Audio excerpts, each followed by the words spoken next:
Welcome all in, everybody, to a early week edition of the unofficial WCC Hoops podcast. I'm Zach Farmer. That's Thomas Dunn. And we've got quite a bit to get into, recapping the weekend of basketball. The Zags escaped the Dons. Gales escaped the Pilots. Pacific escapes the Red Hawks. There's a lot of escape routes over the past weekend.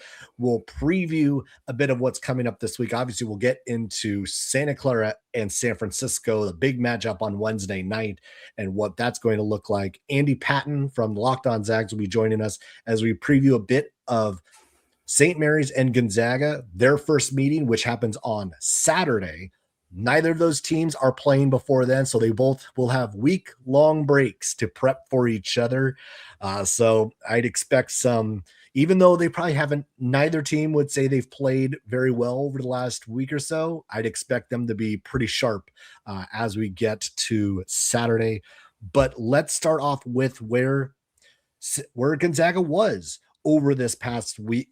And while it was another week with no Graham EK, no Braden Huff, they picked up 2 wins, and you could say they escaped the Dons on Saturday. That Barry Wong with a shot right there at the very end, banking off the backboard and just missing. But the Zag defense continues to lead the way here.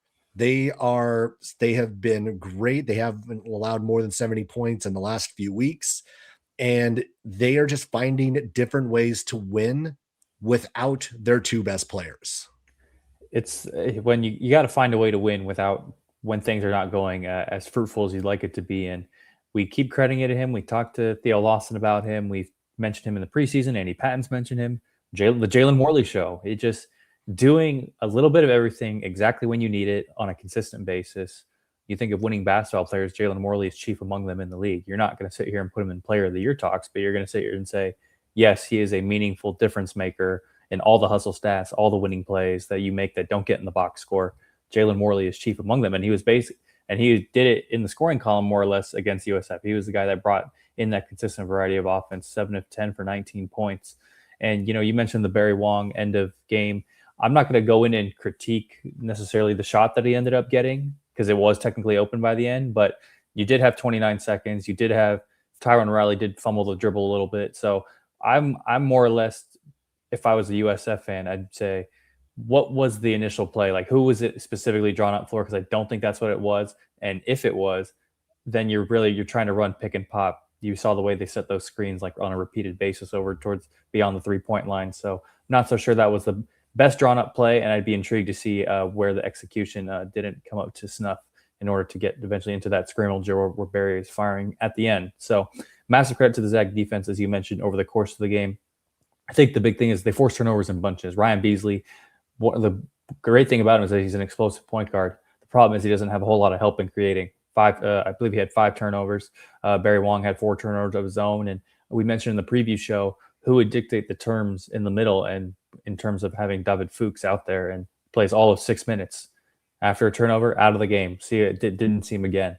And maybe there's something more to that. We haven't heard back on inquiring about that. But just in general, I was like, okay, where's the scale kind of tip? Because Gonzaga did it to Seattle U, forced them to go small. USF, to a degree, I think, also had to go that way. But more or less, they just couldn't use the mass advantage that they had with Fuchs more than anything. And it eventually resulted in them, while eventually figuring it out, too little too late. You can't spot Gonzaga. You can't not score 0 points in the first 8 minutes of the game. Can't spot them 12 or so points. And yes, while they were heating up from 3, especially Legend Smiley over the course of the game, and you end up shooting 50% from the field on 14 makes, just you can't get yourself in that big of a hole, especially when Gonzaga doesn't have as many resources at their disposal. Right. I mean, they were down 12-0 really quickly in this game. The offense took a while to get going for USF. They climbed their way back into it. They made a game of it. One even note, I mean, this was even looking at rewatching the game, I know what the turnover totals ended up being, but there were a few that USF just threw it away a few of these times, and they weren't forced errors, even though Gonzaga did a really good job of pressuring the basketball in general anyway. But there were some of these, it's like, there was a missed layup. There was just a silly turnover that resulted in points. And it felt like another missed opportunity for USF. Again, like we even talked about it, there was no Graham Ike. This was an ample opportunity for USF to steal a win, and what was probably going to be their last chance to ever get a win up at the Kennel. Or at least it probably will be a very long time before they make a return trip to Spokane. Even look, but there's a number of things that USF is starting to do well. I mean, like they out rebounded Gonzaga in that game. They were +4 in the rebounding column, and that's without David Fuchs for the most part in this game. You mentioned the 14 threes, and they shot 50% from three in this game, but they're starting to heat up in general. Like they've shot 38, I think it's 37, 42, 55, and 50% from three in their last 4 games. They are starting to really click on from distance. And of course, that's actually helpful because they haven't really shot it all that well from anywhere else at this point. So the fact that USF is doing that is a good sign. Because overall, in conference play, they're still 9th in field goal percentage overall, and that's obviously not a good place for USF to be. But they're sitting at 5-4 after the loss. Pacific, with their win, has moved into a tie in 4th place with between those two. And going into this week, obviously, this is going to be we're at the midway point of conference play. We're 9 games in for most everybody. We're kind of getting a sense of who most of these teams are at this stage. I do think USF is starting to play better basketball now, and the fact that Mookie Cook has returned, I think once he starts to kind of get back up to speed, that's going to be a big benefit for this team. But for USF, it does seem like there was a missed opportunity. For Gonzaga, I mean, they're more than just treading water, but at the same time, it's like this coming Saturday is obviously their biggest test. Yeah, it is, and I'll wrap USF before I jump into what the Zags are doing. And it's going forward. You mentioned Mookie Cook coming back. I think that's a big deal. Kind of one of the more glue pieces that Chris Gerlofson has at his disposal. Had some rusty moments up at Gonzaga, but that's to be expected. And I think going forward, I'm always going to harp on it. Like, what am I going to get from Tyrone Riley? And yes, Gonzaga has good defenders to throw at him, but 7 points, 3 of 9 from the field. We'll see. I want to see a little bit more going forward. I do like the fact that Legend Smiley's coming along pretty well for the most part, and I think USF they're turning the corner, but the problem is they're in such a mess. You played so well, but you lost, and now you're in the mess with the Pacifics of the world. You're in the mess. It's not too far away from being down alongside Washington State, Portland. Like, you got to find a way to not drop games on a consistent basis, because these games, everyone's going to want to steal from each other in that regard. So that's just the last part on USF. Gonzaga, I think in this specific game, while yes, their eyes should be looking towards March and what they can do on a ceiling basis. When you don't have Graham Ike, Braden Huff, style points do not matter. Like, you just got to win. Like that is the first, second, third order business. And against USF, I know some fans may say, "Oh man, why aren't we beating the Dons? We have all this talent, Tom Grant Foster, and so on and so forth," who I thought had a solid game, all things considered.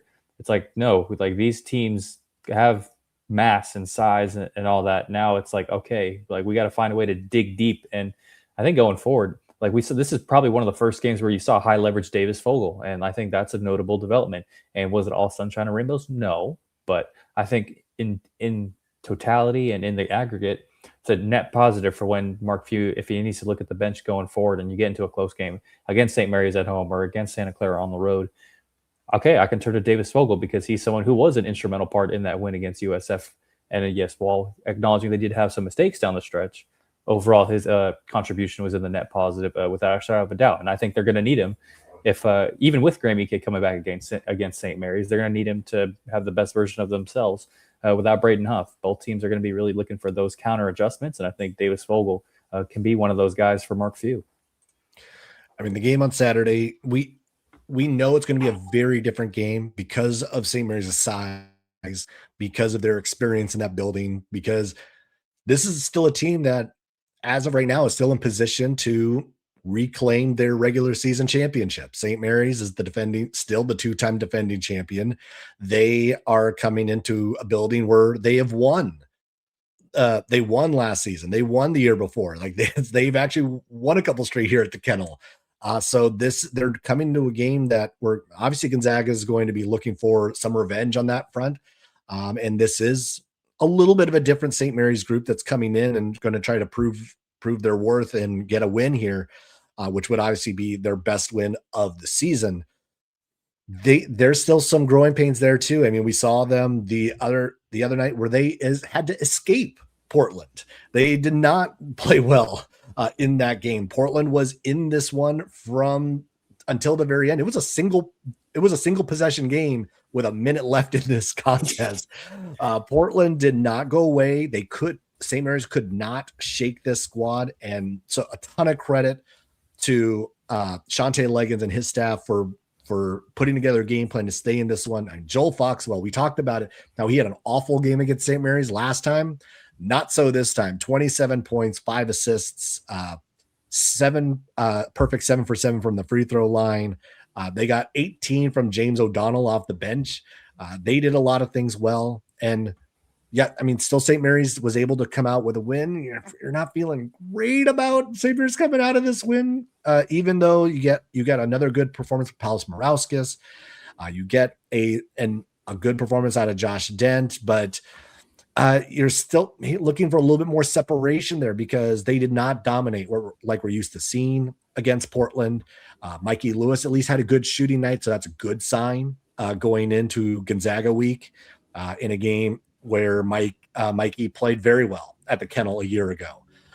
But both these teams probably are just kind of scraping by. They just get wins until you see each other. And then, of course, as we are going to say was Santa Clara and San Francisco in a little bit, throw all the numbers out the window because this is rivalry time. And a lot of how you're playing does not matter as we get into these ones. Those 4 teams healthily hate each other in all the best ways possible. And I want to echo the credit that you gave to Shante Leggins in Portland because I mean the pilots are dropping like flies in certain respects. I mean, they haven't had Timo George, no Matusz Wronski. It's going for it's a lot for Shante Leggins to deal with. And I want to give massive credit to James O'Donnell, perfect 9 of 9 from the field, the USF transfer.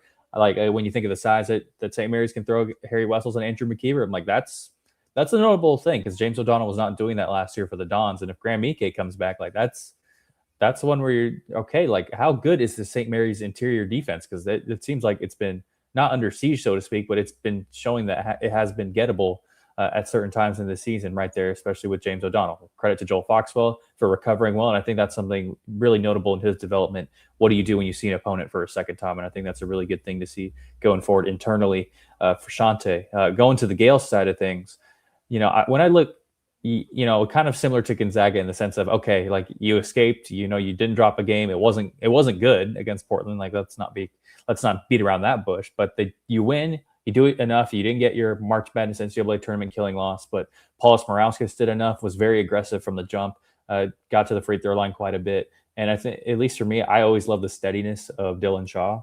He does it, to me, he just never looks sped up, so to speak. He never looks out of his element. And I think that, to me, while people will look at Mikey Lewis as one of the X factors, given what he did at the Kennel in the past, for me, I want to see what Dylan Shaw kind of looks like in that environment. Does he kind of continue to look as unfazed as he has been for the bulk of this season? And how does that kind of translate to a big time environment? And then, of course, Harry Wessels and Andrew McKeever. I mean, McKeever's been playing a lot better than Wessels for the bulk of this season, but Harry Wessels has had some special moments against Graham Ike. So something's got to give in this upcoming week. And I'm really intrigued to see who wins out on those margins. I mean, you'd imagine that they saved Graham Ike for one more game so that he can be healthy for St. Mary's. You'd imagine that was kind of the game plan, because I mean, if with Graham Ike, you kind of know what the game plan is going to be. You kind of get a little bit more of a predictable way of how this game is going to go about. But if they don't, and they have to go small, I mean, there's a scenario where the St. Mary's bigs could get played off the floor because of the size of Gonzaga, and you have to keep up with them. Because again, if you're looking at, because I can't imagine that Diane is going to play a ton in that game, and we saw him get run off the floor against USF, and they had to go small. So we've kind of seen that over the course of the last few games. And if then your 4 and 5 are looking at like Davis Fogel and Jalen Worley as opposed to Graham Ike and Gianni, that's a very different game that you're going to try to play. And that's one was like, can Wessels and McKeever stay on the floor if they have to now guard on the perimeter more often? Not sure about that. So I do think that the potential of what we're going to see from that injury, what we see there is going to be a very big factor in what we see on Saturday. But before we get into it, we want to actually talk. We're going to bring in Andy Patton to talk about that. We recorded this interview just a little bit earlier, so he'll be able to. We'll talk to him, get into it about what we should see from Zags and Gales this week, and it's a full week to prep for what is, which is always the marquee WCC game of the year. All right, I'm always happy to bring in Andy Patton from the Locked On Zags, Locked On College Basketball podcasts, and of course we have to talk with him because it is Gales and Zags week, Saint Mary's and Gonzaga at the Kennel, both with week-long breaks to prep for the game. They do not have a midweek game, so they're going to be very few excuses as far as prep, health, endurance. Like these two teams, I think, are going to be really prepped. I fully expect Graham Ike to probably be back for this one. Mm-hmm. As we now enter what is going to be at least the final WCC game at the Kennel between these two, what's coming off the week against what the team has looked like without Ike and Huff? What are you kind of looking at as kind of like your initial thoughts going into the matchup on Saturday? Yeah, I think for starters, I do think that both these teams having a week off is probably more of an advantage for Gonzaga, just because they will likely get Graham Ike back again. We say likely. We really don't know. The team has been a little cagey about his situation, but the last thing Mark Few kind of said about it was that it's a pain management thing with his ankle. So there's not really any surgery. There's not really anything they can do to fix it. It's just more of like, can he tolerate, playing on it? And so I think it's going to be kind of a recurring thing, but I suspect that they're going to have him back and ready to go for this game. And Jalen Worley has played, it feels like, pretty much every single minute for Gonzaga since they've missed both Huff and Ike. So I think him getting a week off is going to be fantastic. He was limping towards the end of that game against San Francisco as well. So I think that's going to be a nice advantage for them. But this is the toughest matchup for Gonzaga in the WCC period, regardless of anything else, but certainly without their starting bigs, just because of how long and just big this St. Mary's team is, how good they are on the glass with McKeever and Wessels and Morauskas. I mean, they have 2 7-footers. Morauskas plays even bigger than his size at 6'9". And Gonzaga really, they needed both bigs to beat St. Mary's last year. That was the reason that they changed that starting lineup and entered Huff into the starting 5 in that WCC championship game. We know they won't have one of them because Huff's not going to be back until probably mid to late February, potentially in time for the game in Moraga, but certainly not for this game. So without Ike, I think Gonzaga's doing some really good things with their lineups. They're defensively, they look excellent. They can just swarm you. They can speed you up. They can do a lot of things, but they don't match up well with St. Mary's without Graham Ike. Like, this lineup works against Seattle U. It worked obviously against Pepperdine. It worked barely against San Francisco. It took a Herculean 3-point effort for the Dons to really be in that game. But it's probably going to not work as well against St. Mary's, and they're going to have to run it even if Ike plays. He's not going to play 40 minutes, so they're going to have to run some of these small ball lineups. They're going to probably need more out of Ismaila Diani in that game just from his size alone. But any Gonzaga fan who tells you they're feeling confident going into this game, this is not the strongest St. Mary's team that we've seen the last couple of years, but they have a ton of size, and that is Gonzaga's biggest weakness right now. Without Huff and with a hobbled up Ike if he plays in this game. Now the one thing I do think about this team, and again, maybe the struggles that St. Mary's has had over the years, is that when they faced with more athletic teams, with especially in the guard and forward positions and the wings, and that is maybe where there is an advantage for the Zags.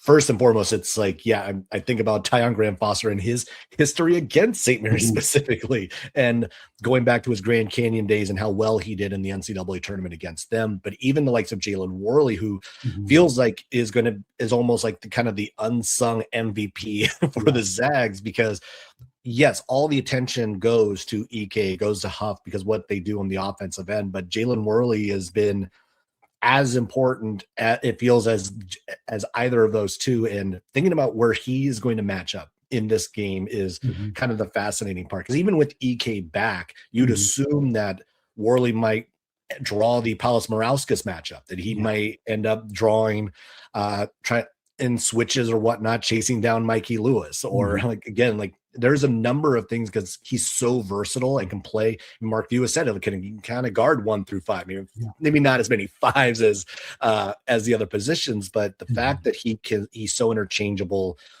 Tyon Graham Foster is interchangeable. If Innocente is getting a little more minutes, he can be interchangeable, and that's maybe one of the advantages, even in a smaller lineup, that the Zags could have in this matchup. Jalen Worley is the most unique player that Gonzaga has ever had. He truly does guard 1 through 5, and I mean, like he guarded Huron Dan at Seattle U. That's a 7-foot player for the Redhawks. Like, he guarded Barry Wong in the game against San Francisco. He matched up a little bit with Guillermo Diaz-Graham. I think that was mostly on switches, but he still was guarding a true 7-footer. Like, and there was a time when both Mario Saint-Superi and Braden Smith were on the floor. So Worley was playing the 3, the 4. He played a little bit of the 5. And then there was a time where neither of Smith or Saint-Superi were on the floor, and Worley was the point guard, like truly bringing the ball up the floor. He is so dynamic and versatile. He played 38 minutes in that game against San Francisco. He played 33 against Seattle U. He is again, looking at his statistically, even just his full season stats, not even just what he's done as a starter, but full season stats, he's averaging 7.5 points, over 5 boards, 2 assists, 1.8 steals, shooting 56%. I was pulling some numbers for my show a little later today, and the number of players in the Mark Few era who have put up those numbers: 7 or more points, 5 or more rebounds, 2 or more assists, 1.5 steals, 50+% from the field. There's 2 players have ever done it, and it was Anton Watson, who did it twice, and then Jalen Suggs. That's it. That's the entire list of players who have done that. And it's worth pointing out that those 3 guys those 2 Watson seasons, he played 29 and 31 minutes. Suggs played 29 minutes. Worley's playing 22. Like, it's just unbelievably ridiculous what kind of production he has been able to have.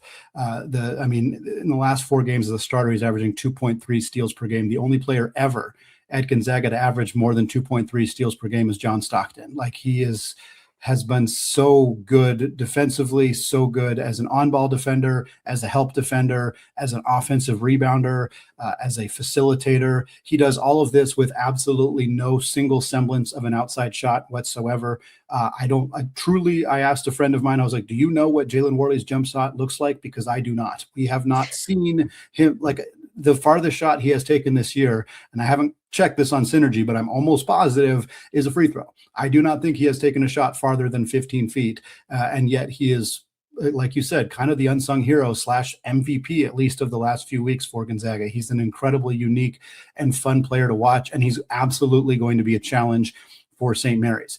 Should he guard McKeever or Wessels? No. That's going to be a challenge for Gonzaga to defend when EK's not on the floor, especially because Diani is incredibly foul prone. But he's going to be somebody that makes life difficult for Randy Bennett and the Gales to game plan against. Now thinking about the game, because we know what the Zags switched up and did in the championship game, needing the double bigs to match up with St. Mary's double bigs, and obviously that worked out incredibly well in that matchup, even though it was both teams who just were awful from 3 in that one. I think it was the combined 1 for 30 something from distance in that matchup. But the previous game, the last game at the Kennel was the Mikey Lewis show. It was 18 points in 18 minutes in that game. And yes, Mikey Lewis has kind of struggled quite a bit in conference play. The shot hasn't quite been there. We know there's the report of this rumoring, the lingering foot issue that he's been dealing with, but he did play. He shot a little bit better at Portland the other night, even though St. Mary's, that was a very that does not give a whole lot of confidence on the St. Mary's side of what might happen at the, because that's the Portland team, even like a very shorthanded Portland team, even if it's on the road, whatnot. That it felt like that's something that St. Mary should be able to handle a lot easier than they did. But thinking about with Mikey Lewis and what he's done in that building, done in front of that crowd, and the fact that he's playing a little bit better, it feels like is he still someone kind of like when you're thinking about this matchup of like, we have to slow him down, or because he's kind of had a little bit more of a struggle, it's like, I'm looking at some of the other pieces.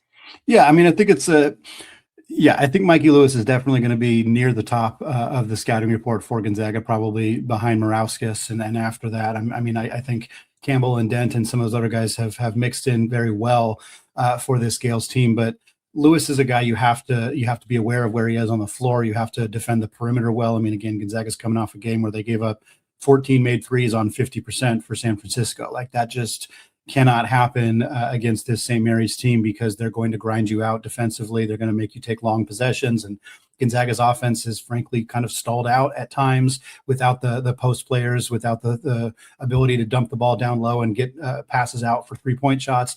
So they're going to need to really lock down defensively. And if Mikey Lewis gets hot, I think that's a really significant problem for Gonzaga. I would expect, again, one of the nice things for Gonzaga is that they have a lot of good perimeter defenders.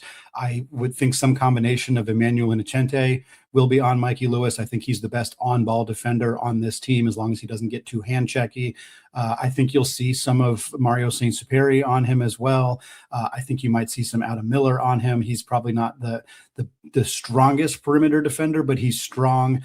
He's a veteran guy. He's been around for a while. He's got a little size on him, I think, or a similar size. So I think that they'll kind of try a handful of different things on him. I don't think you'll see Tyon or Worley too much, but I do think they'll get switched onto him.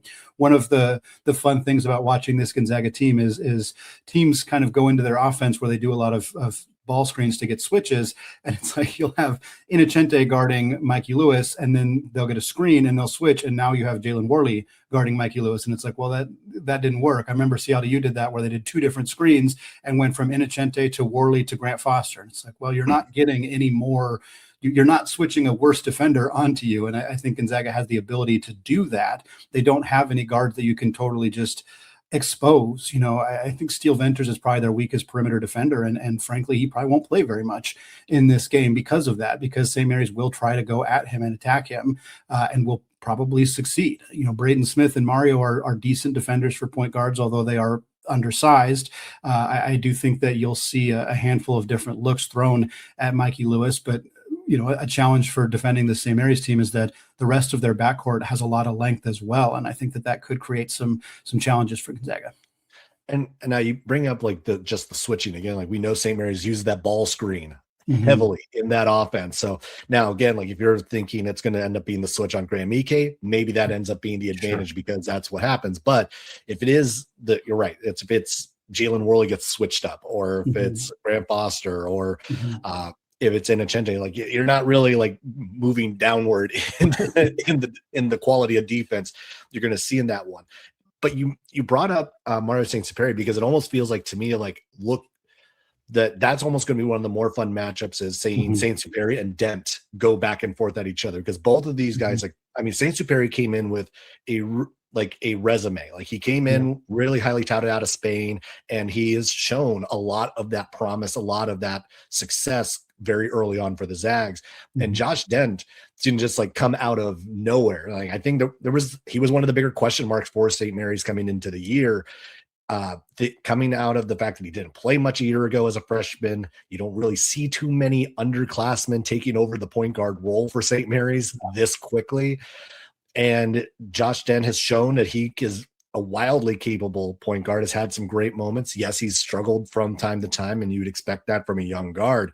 But these two kind of being that matchup at the point guard spot is also kind of like one that's, I think, is going to be fascinating to see how each of these guys start trying to run the offense. Yeah, Saint-Superi has been consistency has been the biggest thing for him this year. He had some great performances early. He dealt with illness for a while in December and into early January. That was part of when they made the switch to have Braden Smith as the starting point guard. But ultimately, what I like about this Gonzaga backcourt is it doesn't really matter who starts between Smith and Saint Mary. They play very different stylistically, and it's a big change up kind of regardless of who comes in and out. And I think, one of the things that Gonzaga has bit of a challenge with lately with that starting lineup is Smith, Miller, Innocente, Worley, and Diani, and they just don't have enough offense in that starting five. But then you bring in Mario, or you bring in Tyon, or Fogel, or some combination of those guys, and you get some more offense. And I think that's what we've seen with Mario in particular. He comes in, he gives them a jolt offensively. He's a very good defensive player. He gets a ton of steals. He had 5 steals in the game against Pepperdine. He's had 2 steals in 4 of the last 5 games outside of that. Really, really good defensive player who maybe gets more attention for his flashy passing and some of the other stuff that he does. But I think his defense against Den is going to be a huge storyline in this game. If he can avoid foul trouble, if he can avoid getting frustrated, which is something we've seen from him, where he kind of can get thrown out of his rhythm a little bit.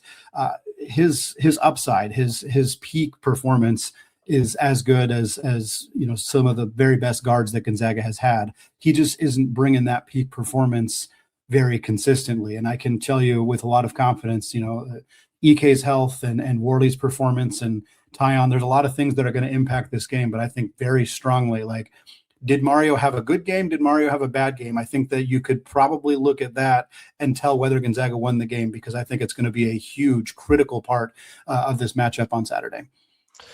Before we kind of start to get out, I did want to ask the Davis Fogel question, because if Graham Ike is back, you would assume that that's going to kind of eat into Fogel's minutes and he'd be a little bit more limited on an on-court time. But at the same time, it feels like they are now trusting him more and more, because we've seen some really good performances in the last couple of weeks with no Huff, with no Ike. And yeah, there's still going to be growing pains and whatnot. And we saw there were definitely some points where it was still a little questionable. Again, true freshman, that's going to happen. But at the same time, it's like he's kind of earned more and more time on the floor. And would you expect to kind of see that continue even with Ike coming back?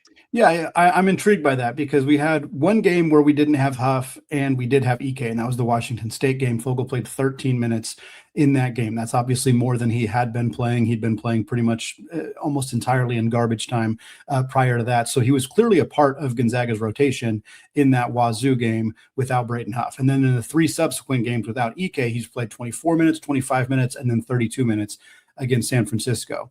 I think that he's going to be probably somewhere in between that in this St. Mary's game, maybe pushing 20 minutes. I think it depends on, if Tyon Grant Foster is struggling in that game or kind of various other things. But I think that he's going to take some minutes from Steele. Steele has struggled as of late. I don't think this is a great matchup for him defensively. One thing that has been an issue for Gonzaga since losing the bigs, and this feels a little counterintuitive, their 3-point shooting has plummeted since Ike and Huff have been out. And it's simply because those guys take up so much gravity down low that it allows guys like Miller and Steele to relocate around the perimeter, get outlet passes from those 2 guys and hit open threes. They haven't been able to do that because the offense is now predicated more on a dribble drive and more on isolation scoring from guys like Grant Foster and Fogel. And so without that 3-point shooting, and in a matchup where, defense is going to be so critical, I think Fogel, who's not a great defender, he's still a freshman, but he's working hard on that end of the floor, and he's a better rebounder than Steele Venters, and he's a much better offensive player, more versatile offensive player. And I mean, he's shooting 40% from 3. It's on a much lower volume, and I think Steele is a better shooter, but it's not a big enough difference. So for me, I think Fogel will still play. I think he will kind of cut into Steele's minutes a little bit. I think that I'm not sure how much Diani will play. He played very little in that game against San Francisco. And so I think that Ike being back could push Diani kind of deeper onto the bench and kind of allow them to play Fogel at the 4 a little bit. I don't think you can put him on Paulus Morauskas and expect positive results there. So I do think that, if Fogel's kind of only playing down there if Worley or Ike are on the floor. But his isolation scoring ability and just the gravity that he now has to take. I mean, St. Mary's has to game plan around Davis Vogel to an extent, and that's not a sentence I thought we'd be saying at all this season, but it is because of what he's been able to do. I mean, he scored in double figures in 3 games in a row. I think that he's going to get some run in this game. 20-plus minutes wouldn't surprise me at all, just because I think his scoring ability is really valuable against a team like this. All right, Andy, thanks a lot for hopping on, be able to chat some Zags and St. Mary's. One game this week for both these teams. We should see both these teams at whatever full strength looks like at this stage. Obviously, no Braden Huff, but everybody else we would think is going to be available for this one. Thanks a lot, Andy, for hopping on, and we will definitely catch up as we get a little closer to matchup 2 in Moraga. Thanks, Zach. Always appreciate it. So this matchup is, we know that this is going to be a battle, and so he brings up Davis Vogel at the very end and how much he's going to play a factor in this one. And I do kind of wonder about that, of like, what are we going to see from him? How many minutes is he going to get if EK's back? How many minutes is he going to get? Obviously, it's probably 30 plus if there is no Graham EK in this one. But I think there's so many different wrinkles, I think, to this game. When you think about what potential matchups are going to be, who guards Palis Morauskas, how does Mikey Lewis kind of play a factor into this? How deep does St. Mary's have to go into their bench? Does Palis Morauskas get them into foul trouble? Because Gonzaga's not going to be very deep at the post. So there are so many different little nuggets in this one that can turn the tide. And obviously we're looking a little bit forward because we're talking about Gonzaga St. Mary's, and we'll get into Gonzaga St. Mary's more later in the week. But it's hard not to start to look forward a little bit because that matchup is going to be a big determining factor, and a lot of eyes, even from Santa Clara, are going to be on this one. How could you not? That's the marquee WCC game every year, Gonzaga St. Mary's, and I too look forward to it. And more than anything, for me, I look forward to who's going to be those unsung heroes that fly under the radar, and then they surprise you when they least expect it. What does Talon Grant Foster look like in the St. Mary's rematch? I know Gales fans do not remember the lasting memory that is currently Talon Grant Foster in certain respects, but who I want to see, does Montes Usenis show up and be a Gonzaga killer or something like that? So intrigued to see what happens along that front. But you mentioned, oh God, get it out. Get it out. 1, 2, see you later. Another matchup to watch this upcoming week, Wednesday night down at the Levy Center, Battle of the Bay. I think they're already in the late 240s, if not to the early 250s in the historical matchups between the Santa Clara Broncos and the USF Dons. You talk about rivalries and teams that, quote unquote, hate each other. It's going to be a good one. I think it'll be a good one at the Levy Center. USF, despite the record right now, they're playing better. Santa Clara, they played, for the most part, a good game against San Diego. They were never really let the Toreros into the game after the first few minutes. And I think really the only thing that stood out was that they just turned the ball over way too much. They just got loose with it, to the tune of 21 turnovers against the T-Rose. So Buki Aboye on the floor, only committed 1 foul. And what do you know? 16 points, perfect, 6 of 6 on the field, 8 rebounds.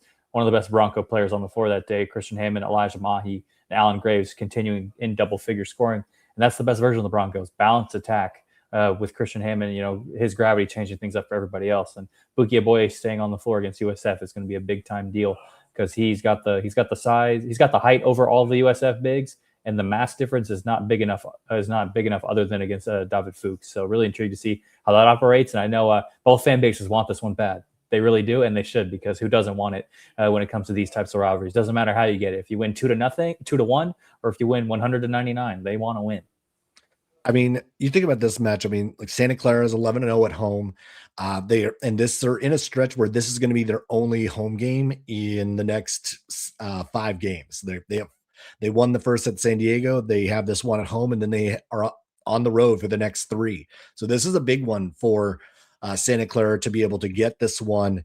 And this one is not, and it's not going to be an easy game. This one is going to be physical. This one is going to, it doesn't matter the style of this game. If this ends up being up tempo, this ends up getting dragged into the mud, this is going to end up being close. Because I just think about the possibility of Christian Hammond and Ryan Beasley going back and forth, or thinking about what we might see if it's Elijah Mahi and I don't know if it's going to be Venabosi like banging down low, how that's going to go.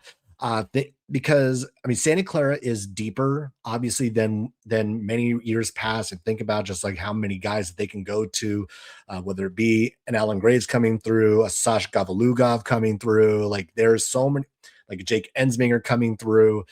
There's so many guys on the Santa Clara team who could be the one who kind of has that breakout. And I don't think that's not the case with USF, but the ceiling for the guys on USF is pretty high.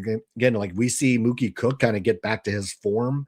That's going to be a big lift. Legend Smiley, who has shown no fear so far in his college career and what he's capable of doing, it can obviously absolutely light it up. I will say one of the other things that may be a key point in this one is going to be that 3-point shooting. And because Santa Clara has done a good job at actually defending the 3-point line this year. And I think that's one of the things that you kind of have to look at, of like teams are shooting 32% from three against Santa Clara. USF's actually best in the WCC in opponent 3-point percentage, which we know Santa Clara loves to shoot the three as well. So that's an area where, depending on who has the advantage from the 3-point line, could be who ends up having the advantage for the game. But of course, as you mentioned, it's like Buki Boye only having one foul the other night. It's like we know someone on USF who is very good at drawing fouls. And so that could play a factor very early on. And if Santa Clara has to go deeper into the bench and go to Alan Graves sooner than they like, that may not necessarily be a recipe for success for the Broncos. Yeah, and I think more than anything, I want to see how – I think Fuchs will respond very well to only getting 6 minutes at Gonzaga. I see him as a guy kind of like, okay, that's kind of stokes the fire in him. Now you get the rivalry aspect of it going in. And for me, the key for both teams, who plays with more discipline, who lets the emotion channel for the better more than anything between the Dons and the Broncos, because things will get chippy. Things will get physical. People will be pushing. They'll be shoving. They'll be talking. They'll be talking a whole lot of mess.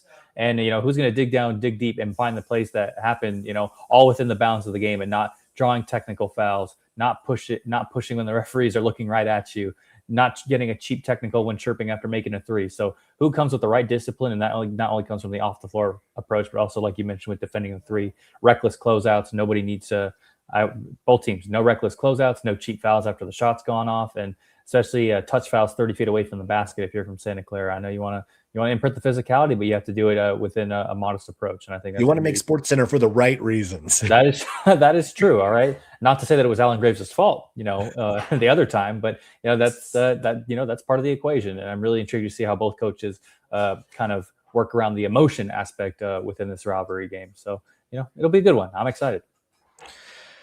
And I mean, now looking at the rest of the slate for Wednesday, there's not a ton of games that are going to jump out. Like you have San Diego and Pepperdine, Seattle U at Washington State, Seattle U going for the sweep in that matchup.